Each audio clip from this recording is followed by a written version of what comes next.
AP ముఖ్యమంత్రి జగన్ కు Telangana high court నోటీసులు జారీ చేసింది. జగన్ అక్రమాస్తుల కేసు విచారణలో తీవ్ర జాప్యం జరుగుతుందంటూ మాజీ ఎంపీ హరిరామజోగయ్య పిటిషన్ వేశారు. ఎన్నికలు జరిగే లోపల ఈ కేసులపై తీర్పులు వెలువరించాలని పిటిషన్లో ఆయన కోరారు. అయితే ఆయన పిటిషన్ను పిల్ను ప్రజా ప్రయోజన వ్యాజ్యంగా స్వీకరించేందుకు హైకోర్టు రిజిస్ట్రీ కొంత అభ్యంతరం తెలిపింది. ఈ అభ్యంతరాలపై హైకోర్టులో సుదీర్ఘ వాదనలు కొనసాగాయి.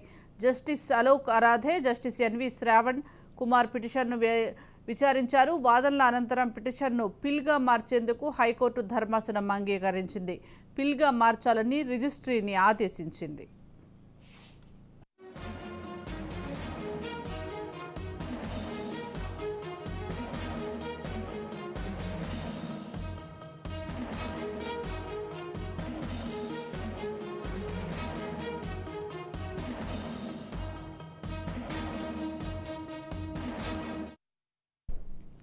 ఏపీ ముఖ్యమంత్రి జగన్ కు తెలంగాణ హైకోర్టు నోటీసులు జారీ చేసింది. జగన్ అక్రమాస్తుల కేసు విచారణలో తీవ్ర జాప్యం జరుగుతోందంటూ మాజీ ఎంపీ హరిరామజోగయ్య పిటిషన్ వేశారు.